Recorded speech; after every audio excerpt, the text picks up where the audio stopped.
तो पिछले लेक्चर में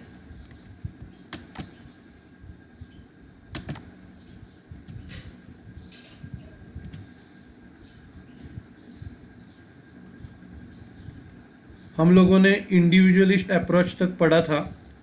अभी हम लोग आज स्टार्ट करेंगे problem of separation of planning from doing. तो टेलर ने बताया था कि प्लानिंग और सेपरेशन अलग होना चाहिए। Taylor advocated the separation of planning from doing. In real practice one cannot separate planning from doing. लेकिन असल में कोई भी प्लानिंग को डूइंग से अलग नहीं कर सकता। The planner should be engage in doing. Planner doing में एंगेज होना चाहिए and then only they will be able to frame realistic plan and policies for the organisation.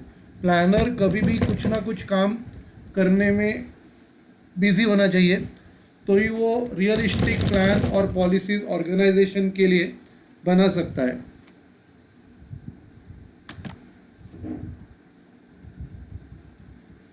Next point है मोनोटॉमी। मोनोटॉमी मतलब इंटरेस्ट कम होना।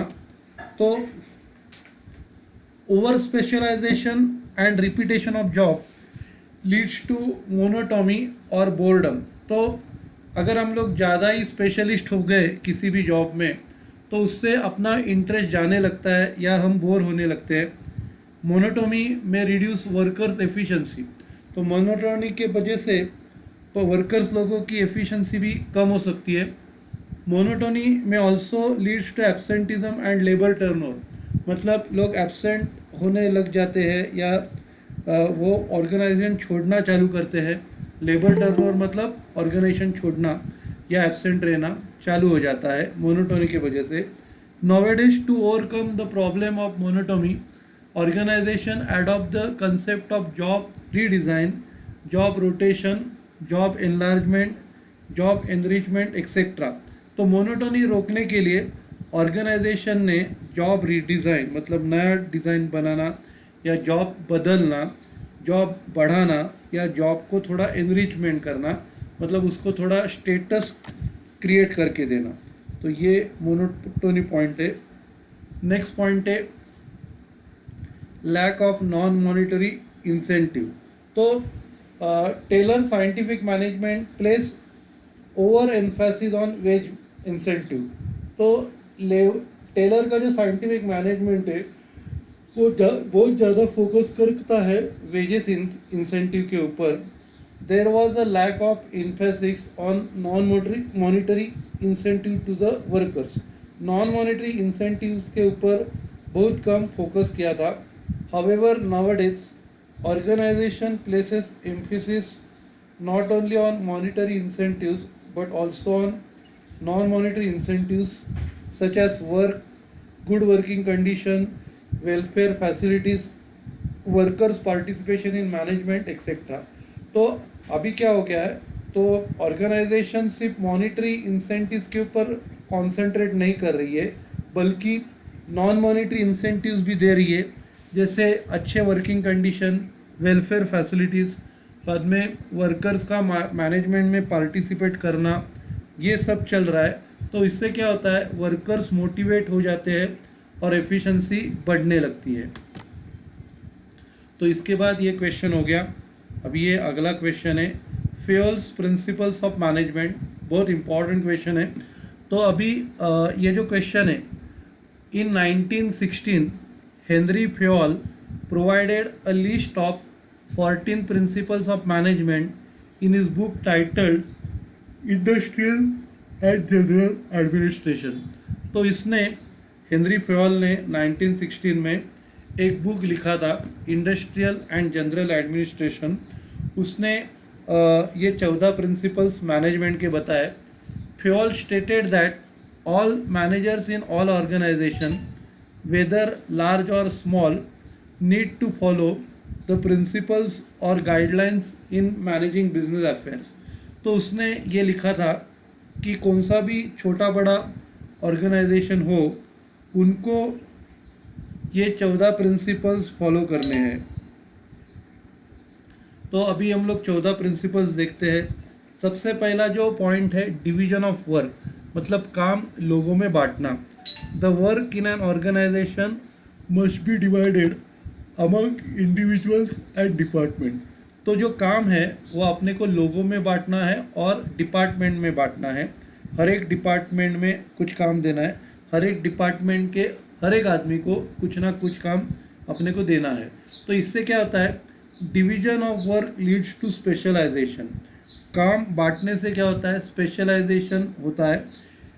It results in improvement in quality. तो उससे क्या होता है, क्वालिटी इंप्रूव होता है, क्वांटिटी इंक्रीज होता है, increase in quantity, and reduction in cost, मतलब खर्चा कम होने लगता है। Specialization also leads to innovation. तो स्पेशलाइजेशन से अपने मन में आइडियाज़ भी आने लगते हैं। तो ये फर्स्ट पॉइंट है, division of work. Second point, authority and responsibility. Fayol ने इसके ऊपर फोकस किया। Fayol stress that there should be a balance between authority and responsibility. Authority और रिस्पॉन्सिबिलिटी में बैलेंस होना चाहिए। Authority is the power given to managers to take decision. अभी authority क्या है, ये डिसीजन लेने की पावर है। मतलब एक मैनेजर डिसीजन ले सकता है कि वर्कर्स बढ़ाने हैं या वर्कर्स कम करने हैं। ये डिसीजन लेने की पावर मैनेजर को दी जाती है। और manager must be equal to responsibility. मतलब अगर वर्कर्स बढ़ा रहा है तो उसको उतना प्रोडक्शन भी इंक्रीज हुआ दिखना चाहिए। तो authority must be always equal to the responsibility. If authority is more than responsibility, then manager may misuse it. मतलब क्या है, उसने अगर ज़्यादा वर्कर्स का ऑर्डर दिया तो जो एक्स्ट्रा वर्कर्स है वो खुद के पर्सनल काम के लिए भी यूज़ कर सकता है। If authority is more than responsibility, a manager can misuse it. And if responsibility is more than authority, the manager may get frustrated. तो अगर रिस्पॉन्सिबिलिटी ज़्यादा होगी कि ज़्यादा काम करा के लेने का है और वर्कर्स कम है तो वो फ्रस्ट्रेट हो जाएगा। तो अथॉरिटी और रिस्पॉन्सिबिलिटी दोनों भी सेम होनी चाहिए। उसको उतने ही वर्कर्स बुलाने की परमिशन देनी चाहिए जितने वर्कर्स से वो काम करा के ले सकता है।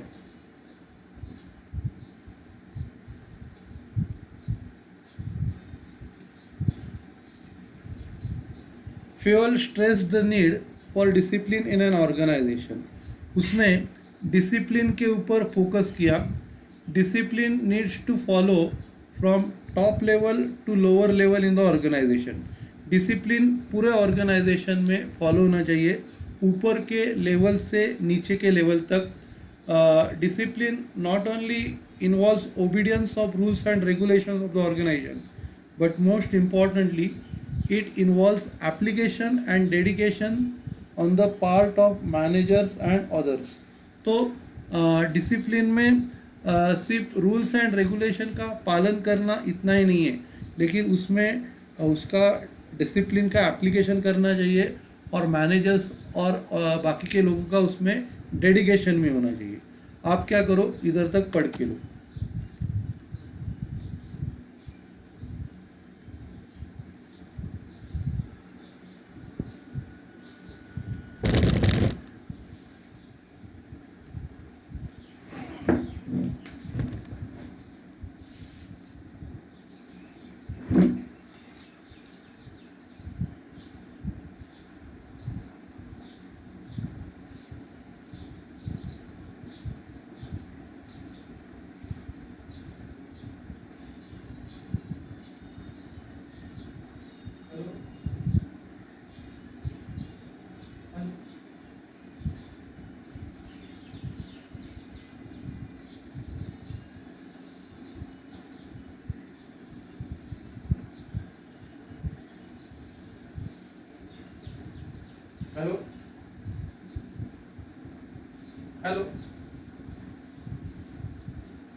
तो हम लोग आगे का पढ़ते हैं।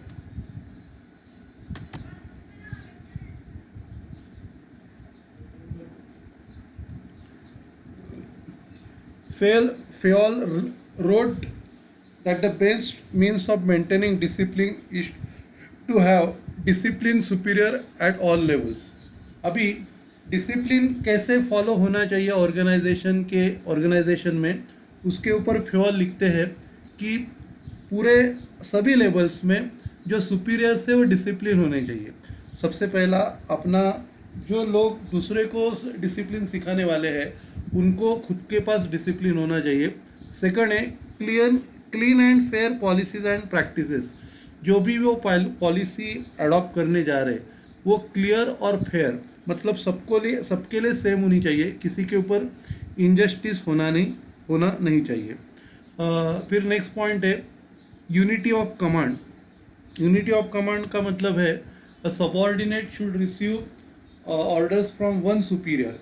एक ही सुपीरियर से उसको ऑर्डर लेना है, and in turn the subordinate should report only to one superior. और सबऑर्डिनेट को एक ही सुपीरियर को रिपोर्टिंग करना है। Fayol observed that if one subordinate receives orders from more than one superior, everything will be in disorder. Fayol कहते हैं कि अगर सबॉर्डिनेट एक से ज़्यादा सुपीरियर से ऑर्डर लेता है तो सब जगह डिसऑर्डर हो जाएगा। तो उससे क्या होगा, lack of unity of command creates confusion in the organization. तो उससे क्या होगा, ऑर्गेनाइजेशन में कन्फ्यूजन क्रिएट होगा। नेक्स्ट पॉइंट है unity of direction. Managers must give same direction to all employees doing similar activities. तो जो सिमिलर एक्टिविटीज़ कर रहे हैं उनको एक ही टाइप का डायरेक्शन देना चाहिए। A particular activity must be directed with the help of single plan. और एक ही प्लान में सभी डायरेक्शन होने चाहिए और हर एक को सेम डायरेक्शन देना चाहिए। In the absence of unity of direction there would be confusion among the employees. अगर डायरेक्शन सेम नहीं होगा तो एम्प्लॉयज़ के बीच में कन्फ्यूजन होगा। For instance, if there are two groups of sales force, the sales manager must give same direction to both the groups in respect of selling techniques, credit period to be offered to the customers, discount or incentives to customers and so on. तो अगर दो group है sales force के तो sales manager को दोनों groups को same direction देनी चाहिए। सेलिंग टेक्निक के बारे में या क्रेडिट पीरियड के बारे में या डिस्काउंट या इंसेंटिव्स कस्टमर्स को दे रहे उनके बारे में दोनों भी ग्रुप्स को सेम इंस्ट्रक्शंस देने चाहिए। If there are differences in direction, problem may arise and the sale performance may get affected. तो अगर कोई डायरेक्शन में डिफरेंस होगा तो प्रॉब्लम्स आ सकते हैं और सेल्स परफॉर्मेंस के ऊपर इफेक्ट हो सकता है। नेक्स्ट पॉइंट है सबऑर्डिनेशन ऑफ इंटरेस्ट। तो इसका मतलब है सबसे ऊपर अपने को ऑर्गेनाइजेशन का इंटरेस्ट देखना है और बाद में एम्प्लॉय या ग्रुप का इंटरेस्ट वो बाद में आता है, सेकेंडरी आता है। तो इधर लिखा है the interest of organisation should be primary. सबसे पहला ऑर्गेनाइजेशन का इंटरेस्ट होना चाहिए, and then that of employee और group needs to be subordinate, मतलब वो दूसरा या सेकेंडरी होना चाहिए, सबऑर्डिनेट होना चाहिए। एवरी एम्प्लॉय और a group should work in the interest of the organisation. हर आदमी को ऑर्गेनाइजेशन के इंटरेस्ट में काम करना चाहिए, and not for their own interest, और खुद के इंटरेस्ट के लिए काम नहीं करना है। The interest of the organization should come first which may be followed by individual और ग्रुप इंटरेस्ट। सबसे पहला ऑर्गेनाइजेशन का इंटरेस्ट आना चाहिए और उसके बाद इंडिविजुअल या ग्रुप का इंटरेस्ट आना चाहिए। नेक्स्ट पॉइंट है रेमुनरेशन।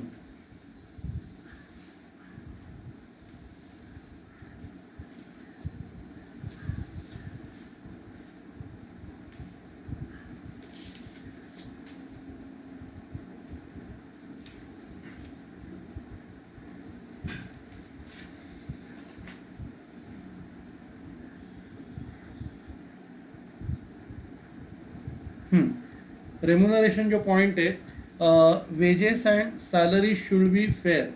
जो भी हम लोगों को सैलरीज या वेजेस पे कर रहे हैं वो बराबर एज पर लॉ, कानून के हिसाब से या कायदे के हिसाब से बराबर होना चाहिए। More importantly wages must be paid in time. सबसे ज़्यादा इम्पॉर्टेंट क्या है कि जो भी सैलरी हम लोग पे कर रहे हैं वो टाइम पे करनी चाहिए। Wages depends on factors such as cost of living, ability of company to pay prevailing wage rate in the industry etc। अभी वेजेस किसके ऊपर डिपेंड होता है? Cost of living. अभी अपना महंगाई क्या चल रही है, महंगाई का रेट क्या है, वो हिसाब से। बाद में एबिलिटी ऑफ कंपनी टू पे, कंपनी की एबिलिटी कितनी है पे करने की। बाद में prevailing wage rate in the industry, अपने ही टाइप के कंपनी में दूसरे कंपनी में कितना पगार दे रहे, तो वो हिसाब से वेज उसके ऊपर डिपेंड करता है। Also the value of employee must be taken in consideration. तो एम्प्लॉय की जो वैल्यू है उसको भी कंसिडर करना है। Fayol stress that apart from financial benefits, non financial benefits भी provided such as good working condition, welfare facilities, recreation facilities etcetera. तो फ्यूल सिर्फ फाइनेंशियल चीज़ों के ऊपर कॉन्सेंट्रेट नहीं कर रहा था, उसका ऐसा मानना था कि अपने को वर्कर्स लोगों को नॉन फाइनेंशियल बेनिफिट भी देनी चाहिए, जैसे अच्छे वर्किंग कंडीशंस हो, अच्छे वेलफेयर फैसिलिटीज़, अच्छे रिक्रिएशनल फैसिलिटीज़, ये सब भी अपने को उनको देना है। आप क्या करो, इधर तक पढ़ के लो रेमुनरेशन तक, फिर हम लोग आज का लेक्चर ख़त्म करते हैं।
ठीक है, तो हम लोग ख़त्म करते हैं। Thank you.